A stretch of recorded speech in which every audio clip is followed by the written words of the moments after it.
Good afternoon, and welcome to IMA's Insight Talk Faculty Friday webinar series. The title of today's presentation is Using an Ethical Reasoning Model to Teach Ethics. I'm Margaret Lockery, and I'll be your host for today's Faculty Friday webinar.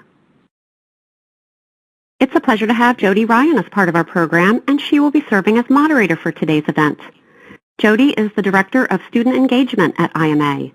In this position, she works with IMA's student and academic communities to create programs, products, and services that meet their specific needs. She also oversees the development of the IMA Student Leadership Conference and fundraising activities. Jody graduated from Lehigh University with a BS degree in accounting. Her work experience prior to joining IMA includes experience at another major accounting association, as well as exposure to the audit, human resources, and training areas within 2 of the 4 public accounting firms. Hi, Jody. Welcome to the program. Thank you so much, Margaret. I'm pleased to be a part of the Faculty Friday webinar series, and on behalf of IMA, I want to welcome everyone to today's session.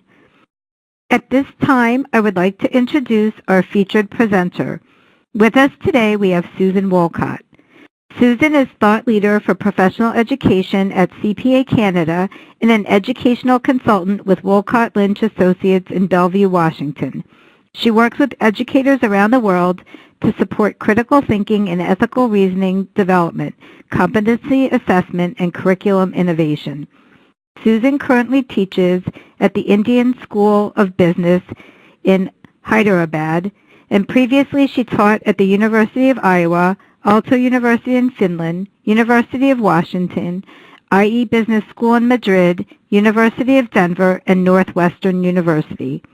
Prior to her academic career, Susan worked in public accounting for 10 years, including Coopers & Lybrand in Portland, Oregon. She holds a PhD and MS in Accounting and Information Systems from Northwestern University, as well as a BBA in Accounting from the University of Portland. Susan is the co-author of Cost Management, Measuring, Monitoring, and Motivating Performance from Wiley, and her textbook includes ethical reasoning examples and many cases in every chapter. Along with other members of an IMA MAS task force, she developed a new framework for accounting education, calling for a greater focus on students' long-run careers. Susan developed a model for professional judgment and ethical behavior for CPA Canada's pre-certification programs and is currently working on a major project to define accountants' career-spanning technical and professional competencies. Please join me in welcoming Susan Wolcott. Thank you. I'm pleased to participate in today's program. And we're thrilled to have you, Susan. And before turning the program over to Susan, I would like to go over the learning objectives for today's program. After participating in this webinar, you will be able to describe desirable ethical reasoning skills. You should also be able to identify major student difficulties in addressing an ethical dilemma and discuss an ethical reasoning model. You will be able to design ethical reasoning assignments that also address technical course content and use a rubric to grade and assess ethical reasoning. Finally, you should be able to identify major student difficulties in addressing an ethical dilemma. We're really looking forward to an informative presentation, so at this time I'm going to turn it over to Susan to begin. Hey, thank you. Let me just begin by mentioning that my own personal journey, I should say, in teaching ethics is shown here on this slide. I started out, as perhaps many of you, I was teaching an auditing course, and as part of that course, I taught the professional code of conduct. And really, that's all I did with ethics for a number of years. And then over time, I started working more on critical thinking development. And because of that, I started adding some ethics assignments in my courses, and I was really focusing on critical thinking skills at the time that I did that. So that's really what today's seminar is going to address, is really the use of an ethical reasoning model. I know that some of you are also signed up for the webinar that will follow this one at 2:30 this afternoon. And in that webinar, I'm going to move a little bit past this model and talk more about the ethical mindset, which influences the students and of course others' behavior, actual ethical behavior.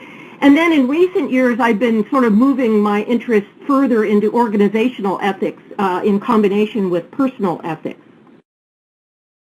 So I see that we've arrived at our first poll question, and I'm going to turn your attention over to the moderator. Jody? Great. Thank you so much, Susan. Attendees should see the first polling question now open on your screen. I would like to remind all participants that you have about 30 seconds to respond to each of the polling questions today. You may begin responding to each question as soon as it appears on your screen. Our first polling question is, do you currently use a model to help students develop ethical reasoning skills? A, yes, departmental college or university model. B, yes, a textbook model. C, yes, my own model. D, yes, a model from another source. E, no, I teach ethics without an ethical reasoning model. Or F, no, I do not teach ethics. Please note that after selecting an answer, you must click the Submit button, which is located on the right side of your screen, just below the response options, in order to successfully record your answer. Now I'm going to turn it back to Susan to look at the results. I just made a mistake in terms of my screen. I can't see the slides right now. Okay, never mind. I got it back. Sorry.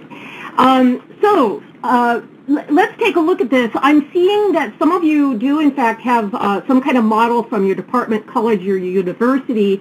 Many of you are using a model out of a textbook. And then a few of you, of course, are using another type of model or not using a model. And these results don't really surprise me. I mean, what we're finding is that there's an increased focus on ethical reasoning and accounting education, and I think many of us are looking for new and enhanced ways to address ethical reasoning. So let me begin by first mentioning, and we saw this in your answers to the poll, there are many possible ethical reasoning models that you could use, and we saw that in the poll. Today I'm going to introduce my own model that I've been using in recent years for teaching ethical reasoning, but I want to also make sure that you're aware of the IMA resources, and there are URLs here on this slide for statement of ethical practice, and there's an article that I particularly like having to do with the updated ethics guidance.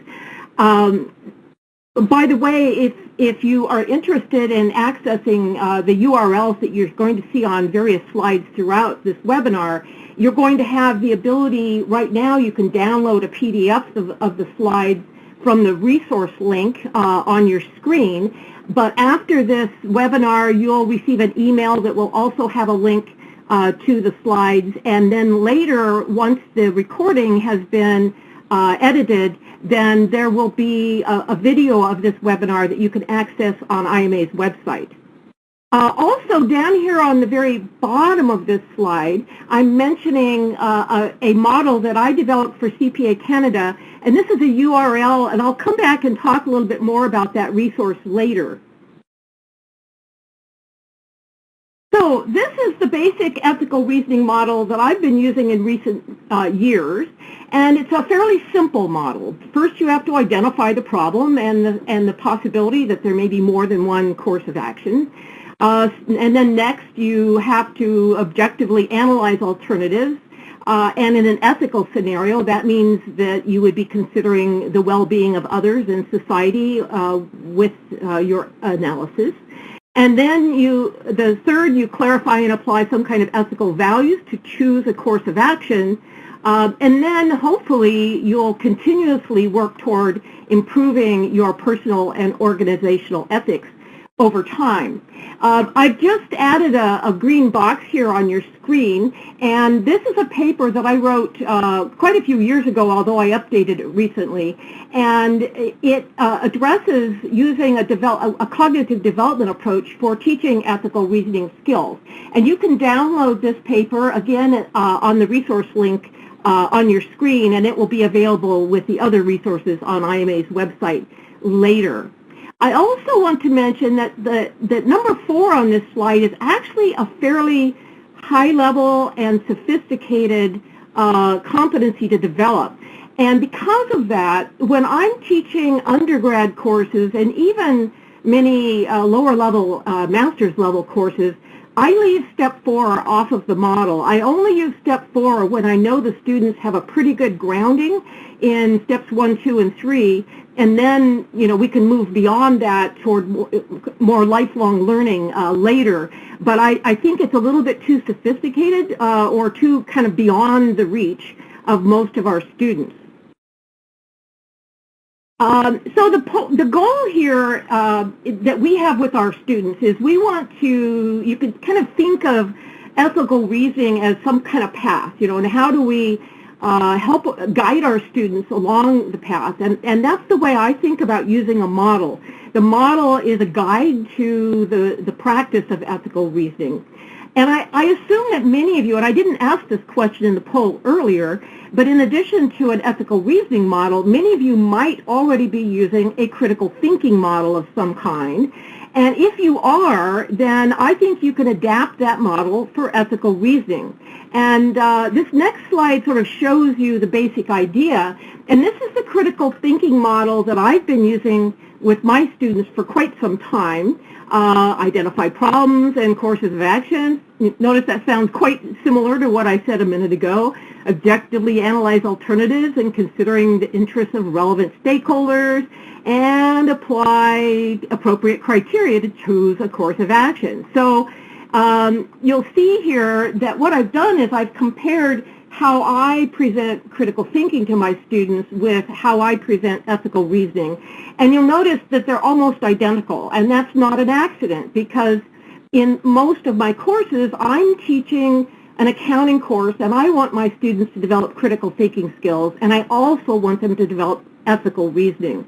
And one of the best ways that we can help our students simultaneously develop those is to make them as similar as possible. In other words, the students have fewer unique things to learn, and they can focus on the actual problems and trying to get past it. So that's how I sort of think about the ethical reasoning. So this is an idea that you might consider if you're not using an ethical reasoning model already, but you are using a critical thinking model. You might consider presenting the model, giving your students some type of ethics assignment, and then ask them, how is this model, you know, how well does the critical thinking model meet the needs of addressing an ethics problem? And you might have them sort of tweak the words. So this could be an in-class activity that you have your students engage in. And then their brains are thinking more about the connections, and the more you can get their brains connected, the more they'll learn. So in using a model in your course, there are kind of two things I think about when I'm looking at a model. And the first is that the model itself can be used as a teaching tool. In other words, the model describes for students what ethical reasoning is and kind of what the expectations are. And I'm going to expand on that in a minute. In the next few slides, I'm going to more fully flesh out those steps in the model. But the other way that using a model is helpful is it helps me as a professor. I use the model in designing assignments, in formulating questions that I'm going to ask my students either in class or on assignments or on exams. And then I also use it to create assessment rubrics.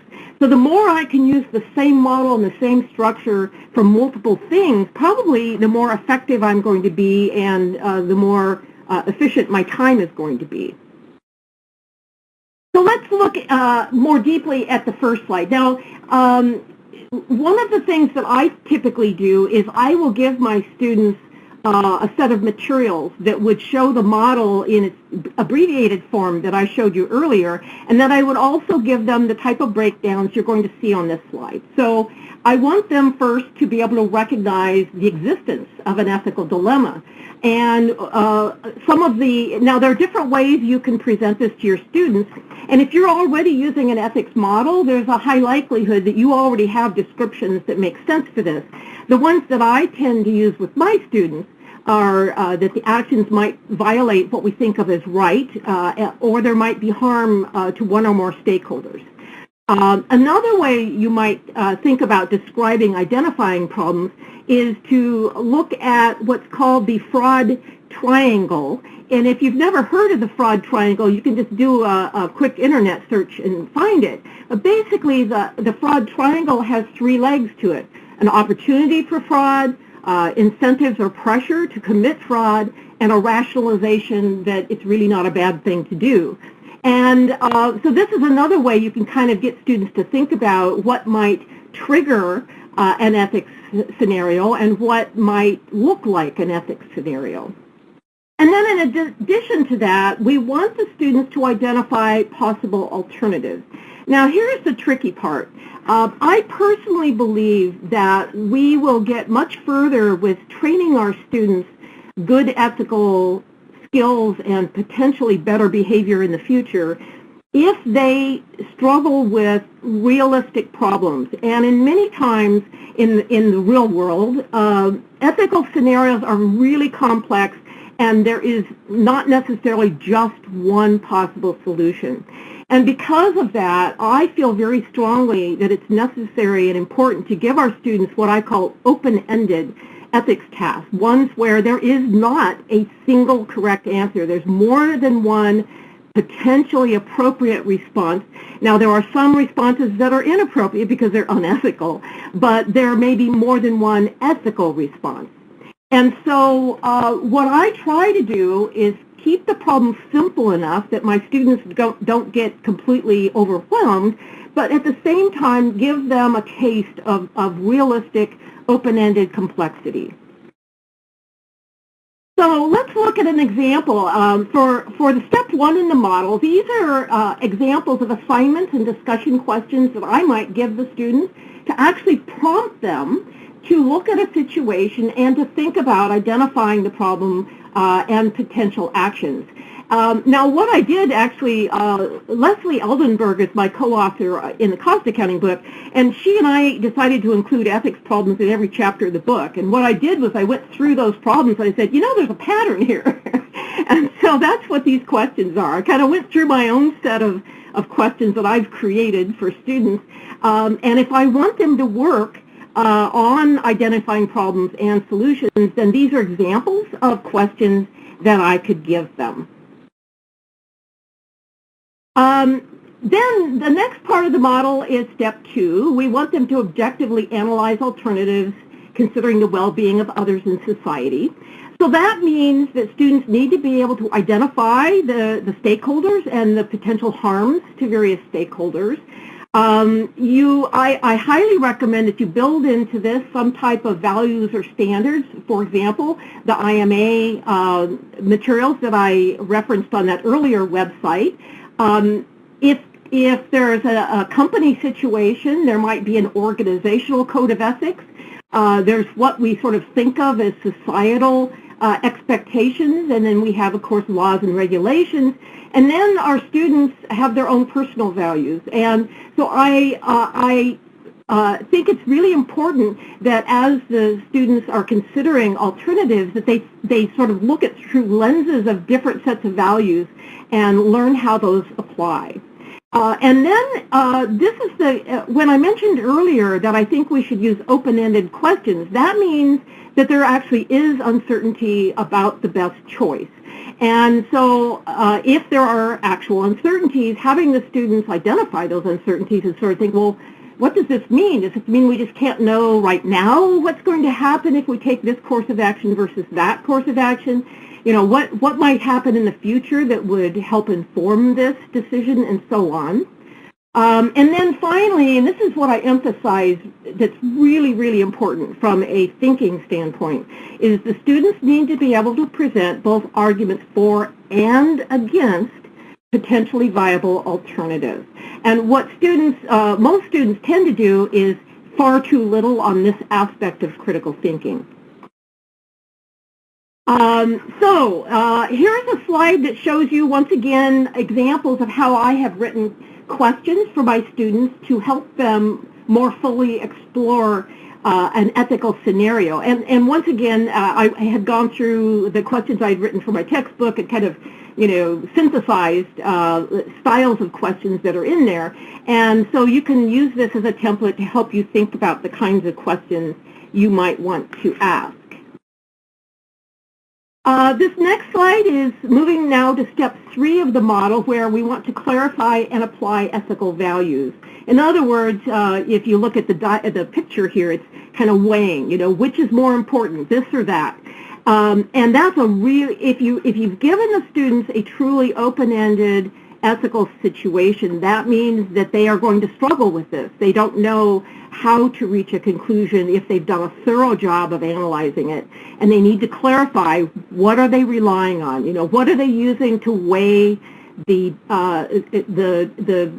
answer one way or another.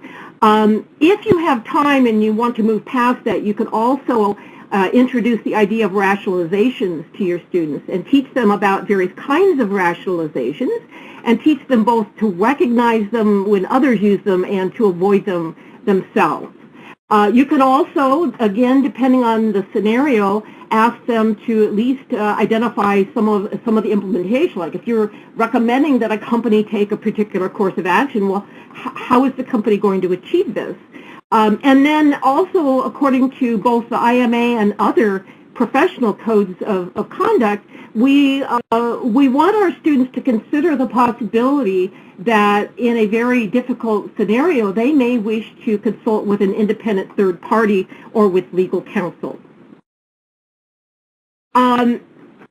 One of the things that, if I've done a really, really good job of designing an ethical scenario, then there's usually more than one appropriate solution. And that usually means that there's some tension between values where nothing gets you completely out of all harm. And those obviously are kind of higher level situations. So I think it depends on what level the course you're teaching is. I use this a lot in master's level courses where the students have to choose a trade-off. They have to say this value is more important than this value in this situation. Once again, here are examples of questions that you can use to probe your students' responses, and I'm not going to go through the details of this. You can look at that later. So what I want to do right now is just expand a little bit on these ideas of ethical values and criteria. And what I did was I went to the IMA Statement of Ethical Professional Practice, and I went through that document, and I pulled out some of the overarching ethical principles, the professional standards, and then there's some additional information in that document about how to resolve an ethical issue. And so I that information on this slide. So if your students are, if you're trying to teach them how to apply professional standards and principles, the information on this slide in conjunction with that IMA document could be really valuable. So one possibility is you just simply give this to students and help them learn how to use it. If you have more advanced students, you might have them read the IMA statement and on their own see if they can come up with the values that are sort of described. And then you could have a class discussion, perhaps in groups, about people's responses to that learning activity. I see that we've arrived at our second poll question, so I'm going to turn your attention over to Jody. Thank you so much, Susan. As you know, you may begin answering the poll question immediately, and you will have about 30 seconds to respond to the question. Our second question today is, what is your biggest obstacle to focusing on ethics in your accounting courses? Is it A, hard to identify relevant ethics scenarios? B, no time for ethics, there's too much technical content? C, ethics is taught in other courses, not necessarily my responsibility? D, unsure how to teach ethics in my courses? Or E, other? After choosing an answer, please be sure to click the Submit button located below the response options so that we may record your answer. Now I'm going to turn it back to Susan to see the results. Okay, thank you. So I'm not at all surprised that 1/3 of you said you have not enough time to teach ethics, and many of you also said that that it's hard to identify ethical scenarios. I wish I had perhaps posed other questions because many of you said there's some other reason for it. So if you have questions that perhaps I'm not addressing during this workshop and it's related to sort of these other reasons, I encourage you to post those questions for the Q&A section. But one of the things I've struggled with, just like all of you, is the fact that most of our courses have way too much technical content. And because of that, we're struggling to have time to focus on critical thinking, on ethics, on anything other than just pure technical content. My biggest advice related to this is that I have found some strategies that I personally use to prioritize the topics in my courses. And I'm really careful to try to minimize the classroom time I spend on less important topics, and that in turn allows time for things like this.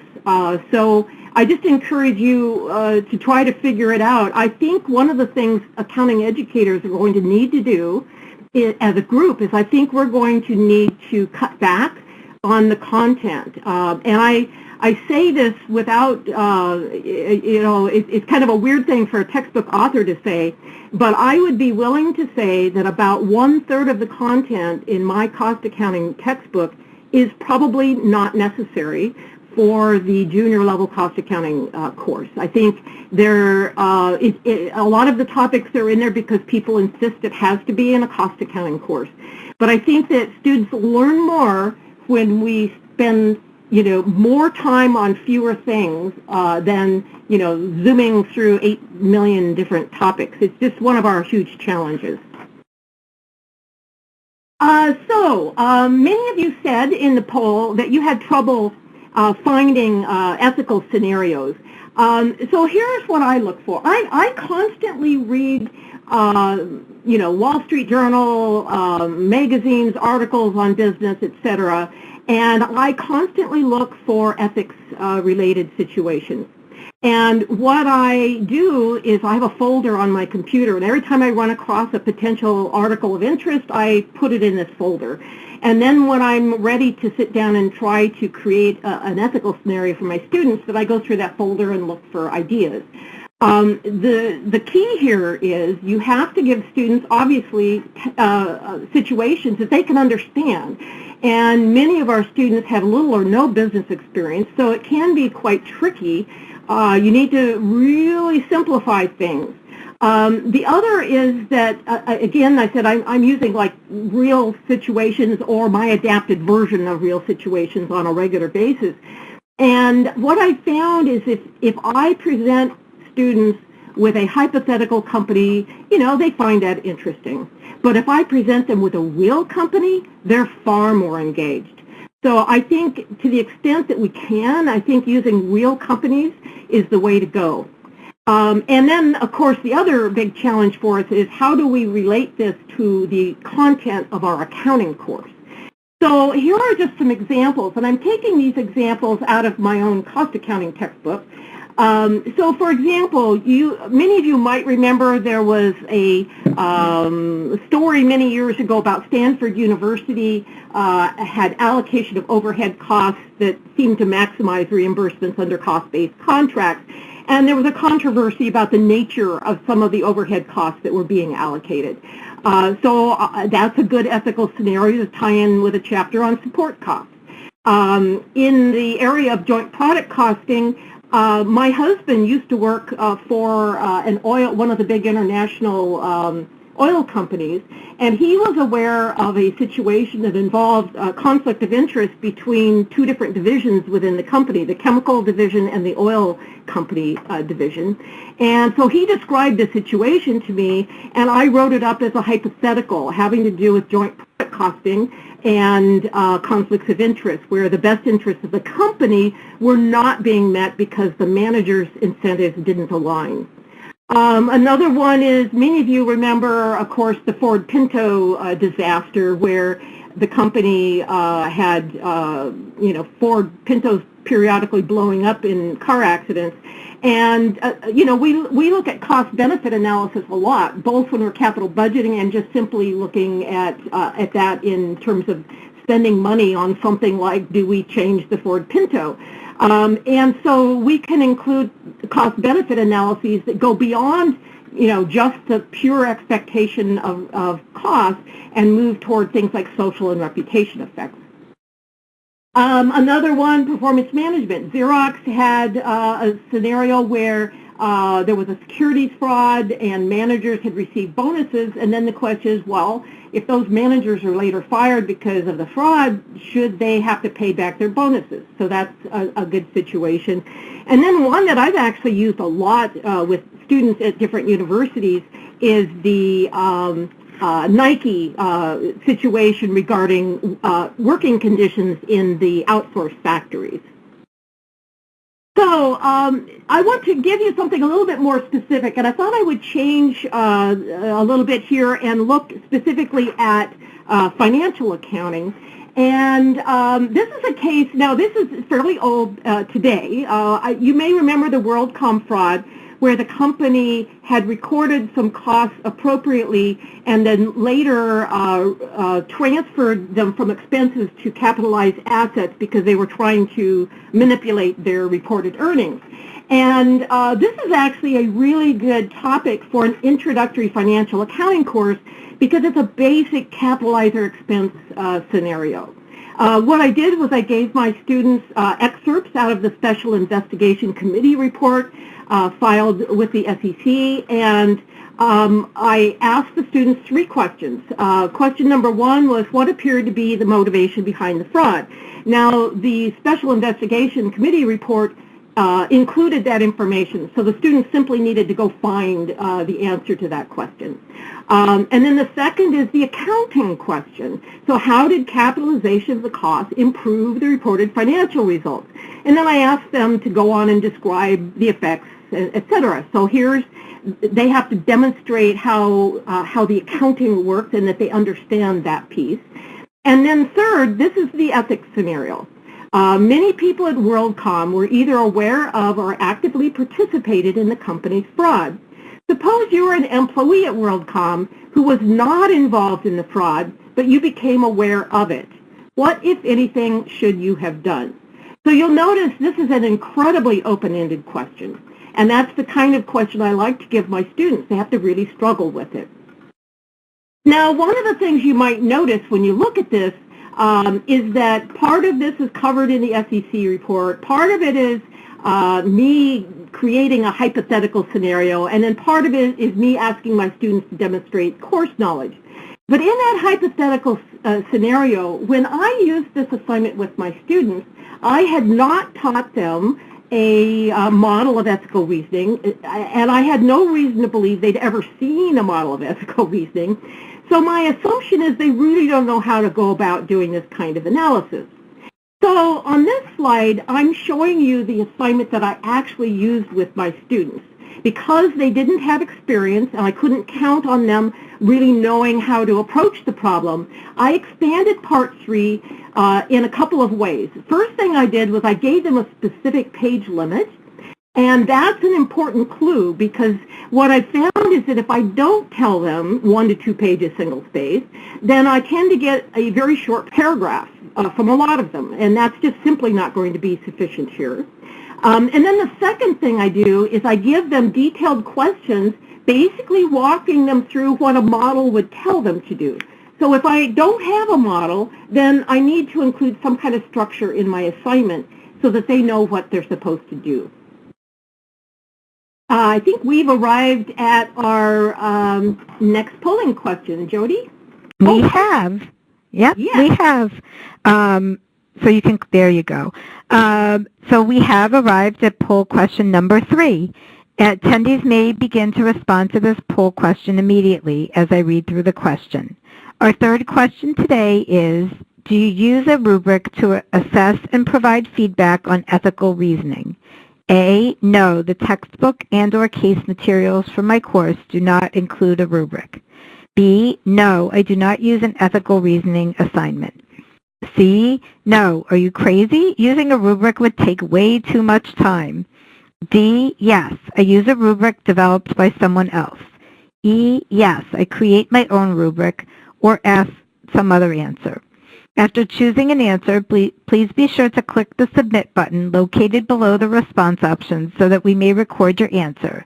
Now I'm going to turn it back to Susan to look at the results.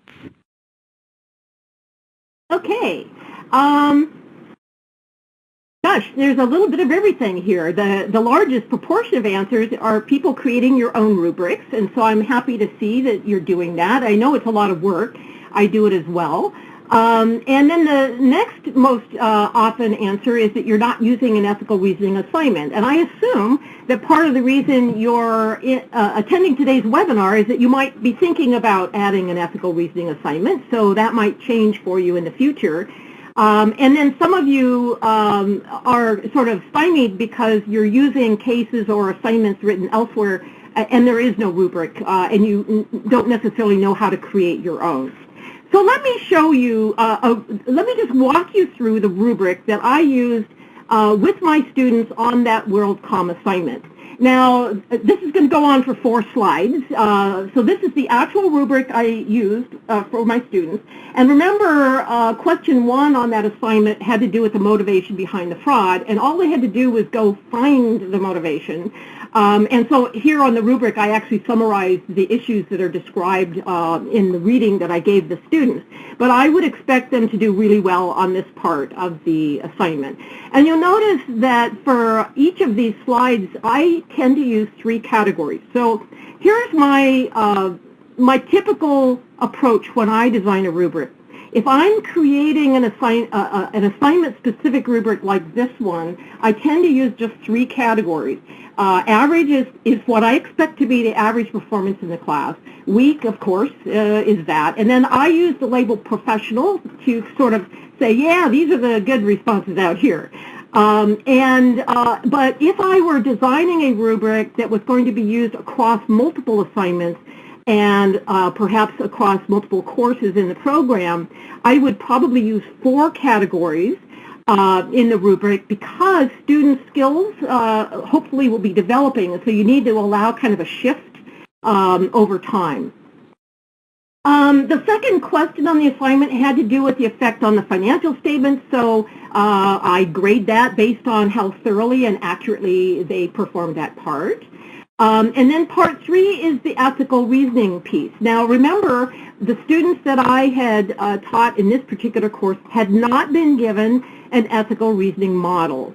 And because of that, I just used, lots of bullet points in each of these 3 descriptions. And what I would do is I would circle the ones that describe the student's performance and then assign points, kind of, for example, if a student got half of the bullet points in the average column, then they would probably get a score somewhere around 6 points. And that's how I would grade this piece.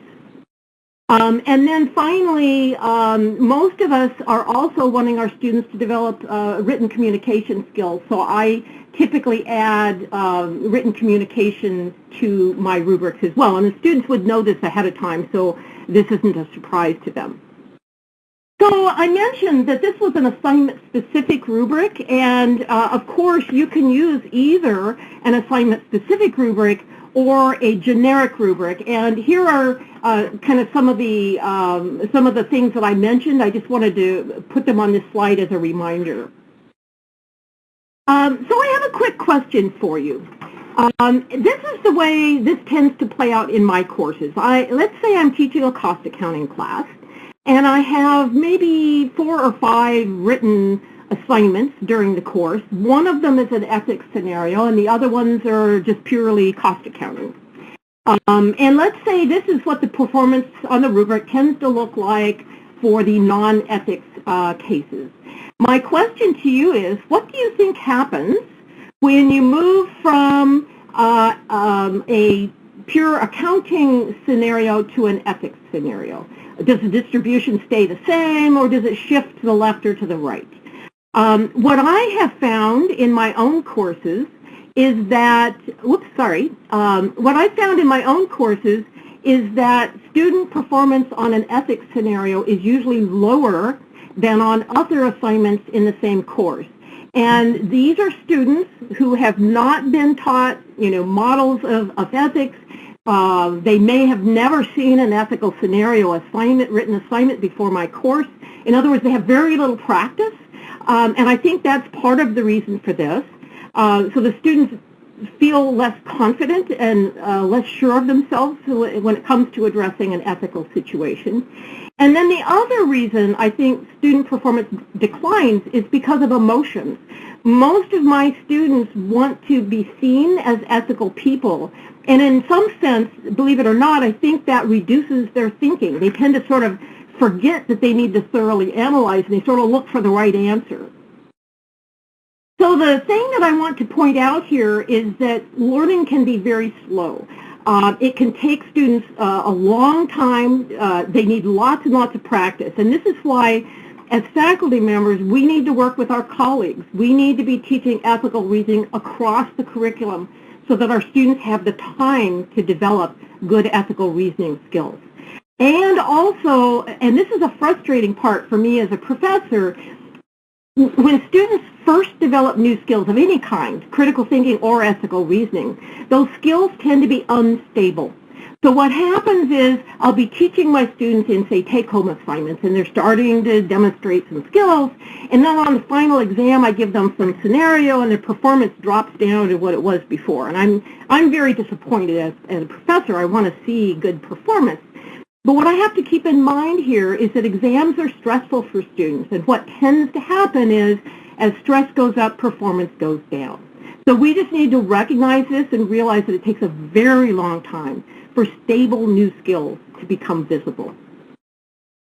So when I kind of think about in general, if I'm going to emphasize some aspect of the model versus another aspect of the model, in introductory courses, I'm likely to focus much more on identifying the problems and potential courses of action. I might ask them to do everything, but I might emphasize that piece. In an intermediate or advanced undergraduate, I might emphasize the analysis piece. And in research that I did when I was on the faculty at University of Denver, I discovered that it was taking our students with very concerted effort in all of the courses, it was taking our students 2 academic years to develop strong, thorough analysis skills. So it's a very difficult set of skills for students to develop. They need to have time. And then finally, advanced undergraduate and master's level, then you can shift your focus, hoping that they have steps 1 and 2 down, then you can shift their focus more to the how do you reach the final conclusion. So I should just mention, I've done a lot of work having to do with cognitive development and patterns of thinking, and I'm going to show you a slide later that has a link to my website. But on my website, I have a link to a YouTube channel where you can actually learn a little bit more about how students are thinking. And then we have now arrived at our 4th polling question. Jody? Thank you. And yes, we've arrived at our 4th and final polling question for today. As you know, you may begin responding to the poll question immediately as I read the question. The question is, when faced with an ethical situation, which of the following is the most important skill for your students to develop? Is it A, learning professional rules of conduct, B, identifying ethical issues, C, identifying potential courses of action, D, objectively analyzing alternatives considering the well-being of others and society, E, clarifying and applying ethical values and standards to choose a course of action, or F, something else? After choosing an answer, please be sure to click the Submit button located below the response options so that we may record your answer. Now I'm going to turn it back to Susan to look at the results. Okay, thank you. Okay, what? Doesn't look like we have them yet. Hold on. Wow. I don't know how many people have responded, so maybe you don't have all your answers in. Actually, this is a difficult question. What I was really trying to get at here was the idea of perhaps some of you, oh, there we go. Now we have more of a distribution. Okay, so the majority of you think objectively analyzing alternative, or I shouldn't say the majority, but the largest proportion of you believe that looking at objectively at alternatives. And I would agree with that. For most accounting students, that's sort of the biggest weakness and the most important set of skills for them to work on. And then, of course, many of you think that identifying ethical issues is most important and so on. And it's really a function of the course you're teaching. And it's also a function of the skills in the particular group of students you've taught. One of the things, for example, that I learned when I was teaching in Finland is that students there operated at about one cognitive level higher than typical students in the United States.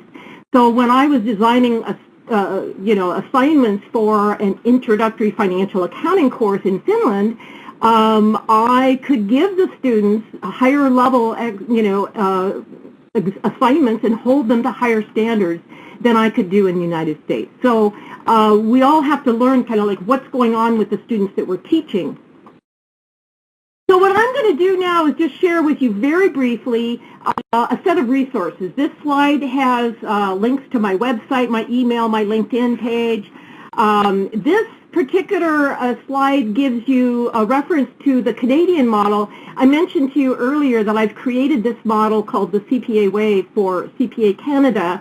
And down here on the left-hand side, you'll see that these resources are available, freely available under a Creative Commons license. Because these resources focus on Canadian standards, I don't think you would actually want to use them with your students. However, I think you as faculty members might enjoy downloading and looking at these resources. It might help generate some ideas for you, and you might want to adapt some of these ideas in creating your own course materials. And then I have two slides here of a bunch of books having to do with teaching ethics. And then finally, another page of internet resources. Most of these internet resources have to do with ethics, but a couple are focusing on critical thinking, but they're very good websites. So I am now going to turn the session back over to Jody so that we can discuss some questions and answers. Great. Thank you so much, Susan. I really appreciate your time today. A lot of great information, and ethics is such an important topic, and it is so important to teach it within courses, and I hope many of the people on the line will take your advice and integrate it into their courses. So one of the questions that came up, and since you have had some international experience, how do you deal with students from different cultures when teaching ethics? I've kind of gone back and forth on that. When I teach in the United States, and I have students from other cultures, I believe that any student taking a course in the United States is expected to comply with sort of United States practices and standards. So I have no qualms about holding the students responsible, for example, to the U.S.-based codes of ethics and so on. Same thing with communication skills. I know some international students have very poor written communication skills, but if written communication is an important outcome for students in our program, I have to hold everybody accountable for that, regardless of where they're from. So that's kind of, on the one hand, that's my attitude. What I have found is that a lot of students coming from Asian countries tend to, at least initially in my courses, perform very poorly on both critical thinking and ethical reasoning scenarios. And that's partly because they often come from educational backgrounds where they are focusing on single correct answers all the time. And I'm giving them open-ended questions. What I have found, though, is the more I give those students resources like the model and the guidance and all of that, the more quickly their performance improves. Some of those students actually have better skills, but until it becomes really crystal clear to them that they're expected to demonstrate them, I might not see them use the skills in my course. So the more I can structure it for them, the better. When I teach internationally, I try to adapt to the culture. Now, that's not as hard as it might sound, because all of the programs internationally that I've taught in are all taught completely in English. They're all AACSB accredited schools. They tend to have U.S.-style business programs. So it might sound like I'm doing something, really different teaching internationally, but I'm not. The courses tend to be very similar to the U.S. But I try to modify to expectations in the local culture. Great, thank you. A question about the impact of technology on accounting. What are the main ethical issues we should be teaching about the impact of technology on accounting? That's a tough one. I was just working with a committee of people in Canada where we weren't focusing just on ethics, we were focusing on technology skills in general. And one of the big issues there obviously is security. Students need to learn about security, and because it's so absolutely critical in our world today and in the business world. By the way, I just saw today an article talking about Microsoft is launching a new system for authentication and using Microsoft programs, kind of a two-layered authentication, like a USB plug that you might plug into your computer, plus maybe something like a fingerprint or a password. In other words, I think authentication and security is going to become, we know it's going to become far more important in the future than it is today. So I would say building those risks, where they fit into your courses, is the way to do. It doesn't belong just in an auditing course, and it doesn't belong just in an IT course. I think it's something we need to add to everywhere, increase our overload on technical content, I guess. Yep, I completely agree. And you may have these listed in your resources, but one of the questions was, which textbook would you suggest which takes care of ethics and the technical parts? And I know it's probably a combination and finding case studies or other things, but what are your main resources, or what are your favorite resources maybe and textbooks out of some of the suggestions that you have given? Well, I'm a bad person to ask this question, actually, because I have my own textbook that's full of all of this stuff. So if you're teaching cost accounting, I know whose book does that. Mm-hmm. I should just mention, in my cost accounting book, I chose not to present both a critical thinking and an ethical reasoning model. I present just a critical thinking model, but we use it for both ethics and non-ethics scenarios. And that's one strategy you can adopt. The other thing is, I think it's more important, quite frankly, for you to have a textbook that does a good job on the overall content. And if it doesn't have the ethics piece, I would suggest supplementing that yourself. And unfortunately, I've moved away from teaching most courses, so I'm not as current on textbooks as I would like to be. So I have trouble answering that question. Okay, that's fair. And I think you may have addressed some of this before, but do you also teach accounting courses to MBA students, and how do you revise your approach for them? Yeah, I do. In fact, the last 2 years, I've only taught an MBA course. It's an elective management control course in India. And the way I do the ethical reasoning in that course is I introduce the critical thinking model at the beginning of the course. So I'm focusing on critical thinking. And I expect them to apply that model to the ethical scenario. And the scenario I use with those students has been the Nike case that I mentioned earlier. That case is actually in my cost accounting book, but I created a modified version of it for the MBA students, where I actually have them go out and read information that's available on the internet regarding Nike's transition over time. So we talk about it from a management control standpoint. The other thing I've done, I teach a local ethics course for the IMA chapter here in Seattle.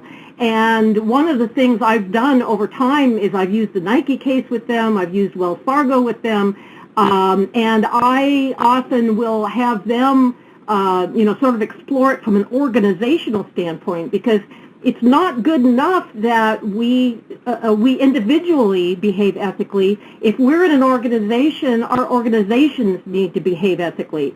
And so I think one of our really serious questions in our profession is, if I'm in an organization and I'm seeing that something isn't going right, what's my responsibility for the organization? And should I be making noise there? I think that's a really tough question. Yep. Very appropriate answer. Another question is, where can the participants find the Stanford University Support Department cost allocation news? Was that on my slide? I think so. I thought I provided the URL. Okay, so maybe there's a URL that maybe it was just the participant can go back in the information and find that within the resource. So there is a URL within the document, within the presentation. Yep. Great. Okay. And one last question. How do you grade student assignments that require ethical reasoning? Well, I showed you the rubric earlier that I used with undergraduate students on using that WorldCom assignment. And I included in my slides, you can look at it later if you'd like, the number of points that I allocated to each part of that rubric. So that rubric kind of describes how I go about it. Now, the biggest challenge is, my biggest challenge is figuring out what's fair to the students. In other words, if I know that my students have never addressed written ethics assignments before, and I'm asking them to do this for the first time, I have to be a little reasonable, in my expectations. I know I don't expect them to perform as well on that as they would on a pure accounting assignment. So I tend to be a little bit more lenient in the points. What I do is I tend to hold the standards in the way the rubric is designed, but I may be a little bit more lenient in assigning points. Okay, great. Well, thank you so much, Susan, for a wonderful presentation and great discussion. And I am going to turn it back to our host, Margaret, for some last final thoughts. Thank you. At this time, I'd like to thank our presenter, Susan Wolcott, for sharing her knowledge and expertise with us. We're very appreciative that she's made time for IMA and for our audience today. And also, thank you, Jody Ryan, for moderating today's event. I want to again thank all of you for your participation in today's event, your commitment to IMA, and your professional development through IMA's Insight Talk Faculty Friday webinar series. I look forward to spending time with you again soon when we'll enjoy some more Insight Talk.